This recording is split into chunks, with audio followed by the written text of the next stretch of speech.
हारून रशीद का एक बेटा था जिसकी उम्र तकरीबन 16 साल की थी। वह बहुत कसरत से जाहिदों और बुजुर्गों की महफिल में रहा करता था और अक्सर कब्रिस्तान चला जाता। वहां जाकर कहता, तुम लोग हमसे पहले दुनिया में थे, दुनिया के मालिक थे, लेकिन इस दुनिया ने तुम्हें निजात न दी, यहां तक कि तुम कब्रों में पहुंच गए। काश मुझे किसी तरह खबर होती कि तुम पर क्या गुजर रही है और तुमसे क्या क्या सवाल व जवाब हुए हैं। और अक्सर यह शेर पढ़ा करता, ताजू अनिल जाना ईजू कुल एल यूमिन व याह जुनूनी बुका अन्ना ए हाथी। मुझे जनाजे हर दिन डराते हैं और मरने वालों पर रोने वालियों की आवाजें मुझे गमगीन रखती हैं। एक दिन वह अपने बाप बादशाह की महफिल में आया। वहां वजीर, अमीर लोग सब जमा थे और लड़के के बदन पर एक मामूली कपड़ा था, सर पर एक लुंगी बंधी हुई थी। अराकीने सल्तनत आपस में कहने लगे, इस पागल लड़के की हरकतों ने अमीरुल मोमिनीन को भी दूसरे बादशाहों की निगाह में जलील कर दिया है। अगर अमीरुल मोमिनीन इसको तंबीह करें तो शायद यह अपनी इस हालत से बाज आ जाए। अमीरुल मोमिनीन ने यह बात सुनकर उससे कहा, बेटा, तूने मुझे लोगों की निगाह में जलील कर रखा है। उसने यह बात सुनकर अपने बाप को कोई जवाब नहीं दिया, लेकिन वहां एक परिंदा बैठा था। उसने कहा, उस जात का वास्ता जिसने तुझको पैदा किया, तू मेरे हाथ पर आकर बैठ जा। वह परिंदा वहां से उड़कर उसके हाथ पर आकर बैठ गया, फिर कहा, अब अपनी जगह चला जा। वह हाथ से उड़कर अपनी जगह चला गया। उसके बाद उसने अर्ज किया, अब्बा जान, असल में आप जिस दुनिया से मोहब्बत कर रहे हैं उसी ने मुझे रुसवा कर रखा है। अब मैंने यह इरादा कर लिया है कि मैं आपसे जुदाई इख्तियार कर लूं। यह कहकर वहां से चल दिया और एक कुरान शरीफ सिर्फ अपने साथ लिया। चलते हुए मां ने एक बहुत कीमती अंगूठी भी उसको दे दी कि जरूरत के वक्त इसको फरोख्त करके काम में लाए। वह वहां से चलकर बसरा पहुंच गया और मजदूरों में काम करने लगा। हफ्ते में सिर्फ एक दिन शंबा, शनिवार को मजदूरी करता और 8 दिन तक वे मजदूरी के पैसे खर्च करता। फिर 8वें दिन फिर शंबा को मजदूरी कर लेता। वह एक दिरहम और एक वाणिक यानी दिरहम का छठा हिस्सा मजदूरी लेता, इससे कम या ज्यादा ना लेता। एक वाणिक रोजाना खर्च करता। अब्बू आमिर बसरी रहमतुल्लाह अलैहि कहते हैं, मेरी एक दीवार गिर गई थी, उसको बनवाने के लिए मैं किसी मीमार की तलाश में निकला। किसी ने बताया कि यह शख्स भी तामीर का काम करता है। मैंने देखा निहायत खूबसूरत लड़का बैठा है, एक झंबील पास रखी है और कुरान शरीफ देखकर पढ़ रहा है। मैंने उससे पूछा, लड़के, मजदूरी करोगे? कहने लगा, क्यों नहीं करेंगे, मजदूरी के लिए तो पैदा ही हुए हैं। आप बताएं क्या खिदमत मुझसे लेनी है? मैंने कहा, गाढ़े मिट्टी, तामीर का काम लेना है। उसने कहा, 1 दिरहम और 1 वाणिक मजदूरी होगी और नमाज के औकात में काम नहीं करूंगा, मुझे नमाज के लिए जाना होगा। मैंने उसकी दोनों शर्तें मंजूर कर ली और उसको लाकर काम पर लगा दिया। मगरिब के वक्त जब मैंने देखा तो उसने 10 आदमियों के बराबर काम कर लिया। मैंने उसको मजदूरी में 2 दिरहम दिए। उसने शर्त से ज्यादा लेने से इनकार कर दिया और 1 दिरहम व 1 वाणिक लेकर चला गया। दूसरे दिन मैं फिर उसकी तलाश में निकला, वह मुझे कहीं न मिला। मैंने लोगों से तहकीक की, ऐसी ऐसी सूरत का एक लड़का मजदूरी किया करता है, किसी को मालूम है वह कहां मिलेगा? लोगों ने बताया, वह सिर्फ शंबा, शनिवार के दिन ही मजदूरी करता है, इससे पहले तुम्हें कहीं नहीं मिलेगा। मुझे उसके काम को देखकर ऐसी इबरत हुई कि मैंने 8 दिन तक अपनी तामीर बंद कर दी। फिर शंबा के दिन उसकी तलाश में निकला, वह उसी तरह बैठा कुरान शरीफ पढ़ता हुआ मिला। मैंने सलाम किया और मजदूरी के लिए पूछा। उसने फिर वही 2 शर्तें बयान की, मैंने मंजूर कर ली। वह मेरे साथ आकर काम में लग गया। मुझे इस पर हैरत हो रही थी कि पिछले शंभा को इस अकेले ने 10 आदमियों का काम कैसे कर लिया। इसीलिए इस मर्तबा मैंने छुप कर देखा। अजीब मंजर था। वह हाथ में गारा लेकर दीवार पर डालता है और पत्थर अपने आप एक दूसरे से जुड़ते चले जाते हैं। मुझे यकीन हो गया कि यह कोई अल्लाह का वली है और अल्लाह के औलिया के कामों में गैब से मदद होती ही है। जब शाम हुई तो मैंने उसको 3 दिरहम देना चाहे तो उसने लेने से इनकार कर दिया। मैं इतने दिरहम का क्या करूंगा? और वह सिर्फ 1 दिरहम और एक वाणिक लेकर चला गया। मैंने 1 हफ्ता फिर इंतजार किया और तीसरे शंबा को फिर मैं उसकी तलाश में निकला, मगर वह मुझे न मिला। मैंने लोगों से तहकीक की। एक शख्स ने बताया, वह 3 दिन से बीमार है, फलाम वीरान जंगल में पड़ा है। मैंने एक शख्स को उजरत देकर राजी किया कि वह मुझे उस जंगल में पहुंचा दे। वह मुझे साथ लेकर उस वीरान जंगल में पहुंचा। मैंने देखा वह बेहोश पड़ा है, आधी ईंट का टुकड़ा सर के नीचे रखा हुआ है। मैंने उसको सलाम किया, उसने जवाब न दिया।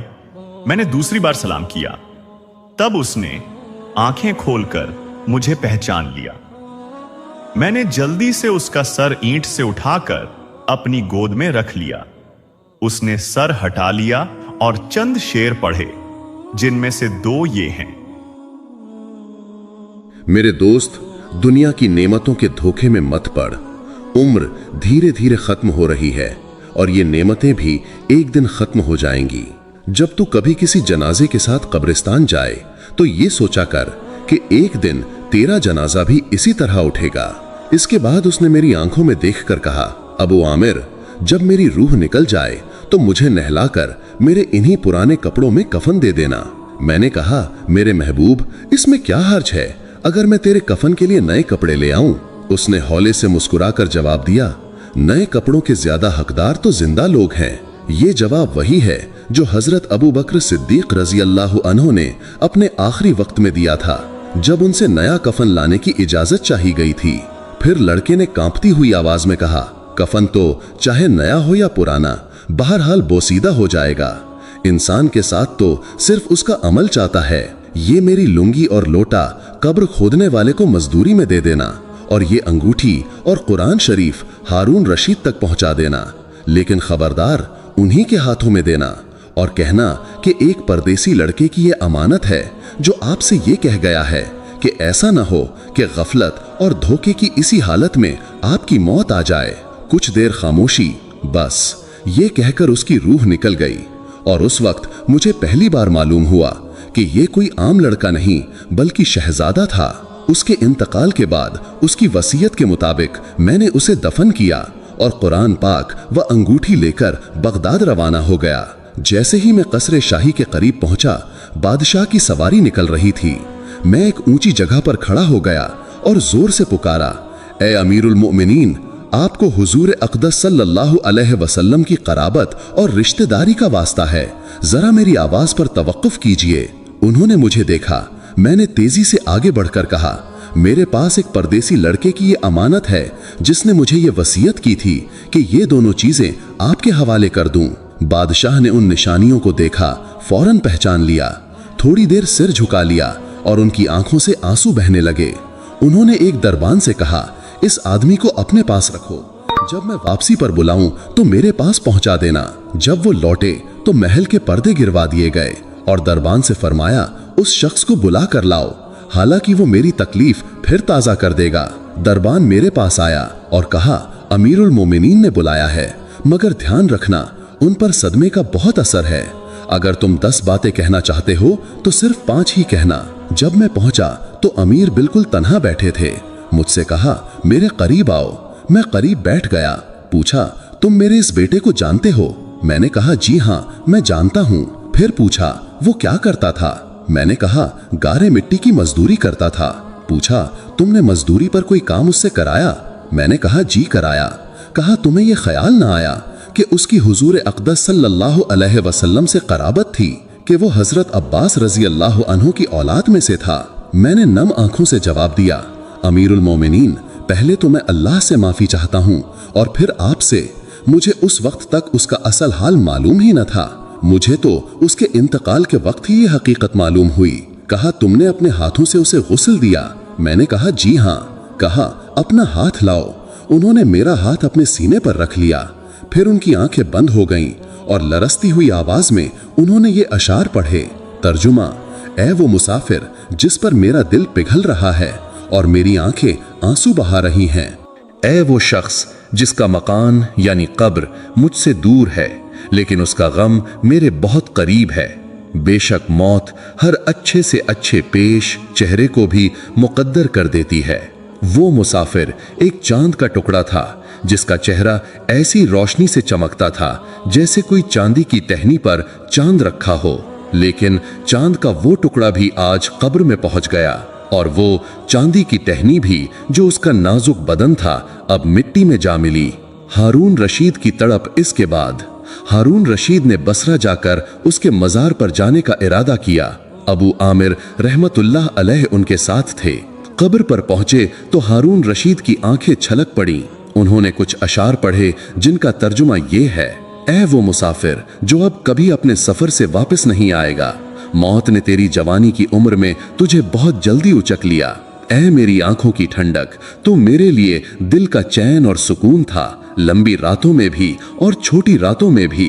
तूने मौत का वो प्याला पी लिया जिसे एक दिन तेरा बूढ़ा बाप भी पिएगा और फिर हर इंसान पिएगा, चाहे वो जंगल का बाशिंदा हो या शहर का रहने वाला। बस सारी तारीफें उसी वहदहू ला शरीक अल्लाह के लिए हैं जिसकी लिखी हुई तकदीर ही इन करिश्मों को जन्म देती है। रूहानी ख्वाब। अबू आमिर रहमतुल्लाह अलैह फरमाते हैं, उस रात जब मैं अपने वज़ाइफ पूरे करके सोया तो मैंने ख्वाब में एक नूर का गुंबद देखा। गुंबद के ऊपर अन्न की तरह हर तरफ नूर ही नूर फैला हुआ था। उसी नूर के दायरे से एक रोशन सदा आई। वो आवाज उस लड़के की थी जो दुनिया से रुखसत हो चुका था। उसने पुकारा, अबू आमिर, हक ताला शानुहू तुम्हें जज़ाए खैर अता फरमाए। तुमने मेरी तजहीज़ व तकफीन की, मेरी वसीयत पूरी की। मैंने रूंधे गले से पूछा, मेरे प्यारे, तेरा क्या हाल गुजरा? उसने जवाब दिया, मैं एक ऐसे मौला के पास पहुंचा हूं जो बहुत करीम है और अल्हम्दुलिल्लाह वो मुझसे बहुत राजी है। उस रब्बे करीम ने मुझे वो नेमतें अता फरमाई जो न किसी आंख ने देखी, न किसी कान ने सुनी और न किसी इंसान के दिल पर उनका ख्याल तक गुजरा। ये उसी मशहूर हदीस का इशारा है जिसमें हुजूर अक़दस सल्लल्लाहु अलैहि वसल्लम इरशाद फरमाते हैं कि अल्लाह फरमाता है, मैंने अपने नेक बंदों के लिए वो चीज़ें तैयार कर रखी हैं जो न किसी आंख ने देखी, न किसी कान ने सुनी, न किसी दिल ने सोची। हज़रत अब्दुल्ला बिन मसूद रज़ी अल्लाह अन्हु फरमाते हैं, तौरात में लिखा है कि हक ताला ने उन लोगों के लिए जिनके पहलू रात को ख्वाबगाहों से दूर रहते हैं, यानी जो तहज्जुद पढ़ते हैं, ऐसी नेमतें तैयार की हैं जिन्हें कोई नहीं जानता, ना कोई फरिश्ता, ना कोई नबी, ना कोई रसूल। कुरान पाक भी यही इरशाद करता है, कोई शख्स नहीं जानता कि उसकी आंखों की ठंडक का सामान उसके लिए गैब के खजानों में क्या क्या रखा गया है। दुर्रे मंसूर। फिर उस लड़के ने कहा, हक ताला ने कसम खाकर फरमाया है कि जो भी दुनिया से इस तरह निकलेगा जैसा मैं निकला, उसके लिए भी वही इज्जत व एहतराम और इनामात होंगे जैसे मुझे अता किए गए हैं। साहिब रोज़ लिखते हैं, मुझे ये किस्सा एक और तरीके से भी पहुंचा है। उसमें यह जिक्र है कि जब एक शख्स ने हारून रशीद से उस लड़के के बारे में पूछा तो उन्होंने फरमाया, ये लड़का मेरे खलीफा बनने से पहले पैदा हुआ था, बहुत अच्छी तरबियत पाई थी, कुरान पाक भी पढ़ा, दीनी उलूम भी सीखे। जब मैं बादशाह बना तो उसने मुझसे किनारा कर लिया, मेरी दुनिया और मेरे ताजो तख्त से उसने कोई राहत नहीं उठाई। जब वो दुनिया से रुखसत हो रहा था तो मैंने ही उसकी माँ से कहा था कि उसे मेरी एक अंगूठी दे दे। उस अंगूठी में बहुत कीमती याकूत जड़ा हुआ था, लेकिन उस अल्लाह वाले ने उसे भी इस्तेमाल में नहीं लाया, बल्कि मरते वक्त उसे लौटा गया। वो लड़का अपनी माँ का बेहद फरमाबरदार था। जिस बाप की दुनियादारी से वो साहबजादा दुखी होकर गया, वो कोई आम बाप नहीं था, बल्कि इस्लामी तारीख का वो नामवर बादशाह हारून रशीद था। हारून रशीद जिनका शुमार नेक दिल और रूहानियत पसंद बादशाहों में होता है। हाँ, दौलत और सरमाया जहाँ हो वहाँ लग़ज़िशें भी होती हैं, मगर उनके दीनी कारनामे ताजगी और रोशनी के साथ तारीख की किताबों में दर्ज हैं। उनका मामूल था कि रोज़ाना 100 रकात नफल पढ़ा करते थे। अपने ज़ाती माल से हर रोज़ 1000 दिरहम सदका करते, 1 साल हज करते और 1 साल जिहाद में शरीक होते। जब खुद हज जाते तो 100 आलिमों को उनके बेटों समेत साथ ले जाते, और जब न जाते तो 300 लोगों को पूरे खर्च, सामान, उम्दा लिबास के साथ भेजते। उनके दरबार में उलमा का बहुत एहतराम था, बड़े बड़े मुफ्तियों और मुहद्दिसों से गहरी मोहब्बत रखते। एक बार मशहूर नाबीमा मुहद्दिस अबू मुआविया रजी उनके साथ खाना खा रहे थे। खाने के बाद खुद हारून रशीद ने उनके हाथ धुलवाए और कहा, इल्म के एजाज में मैंने ये किया है। एक मर्तबा अबू मुआविया रजी ने हुजूर सल्लल्लाहु अलैहि वसल्लम की वो हदीस बयान की जिसमें आदम अलैहिस्सलाम और मूसा अलैहिस्सलाम के मुनाजरे का जिक्र है। तभी एक आदमी ने पूछा, उन दोनों हजरात की मुलाकात कहाँ हुई थी? ये सुनकर हारून रशीद का चेहरा सख्त हो गया। वो बोले, मेरी तलवार लाओ। ये शख्स हदीस पर एतराज करता है, ये जिंदीक और बद्दीन है। हारून रशीद नसीहत की बातों पर बहुत ज्यादा रोने वाले थे। उनके दिल में अल्लाह का खौफ और इल्म वालों की कद्र बहुत ही गहराई से बैठी हुई थी। ये एक बादशाह का नहीं, एक बाप का सिसकता किस्सा और एक बेटे की अल्लाह से मिलने की पाकीज़ा दास्तान जो हर दिल को हिला देने के लिए काफ़ी है। अल्लाह हम सबको ऐसी मौत, ऐसा जिक्र और ऐसी कबूलियत नसीब करे। आमीन।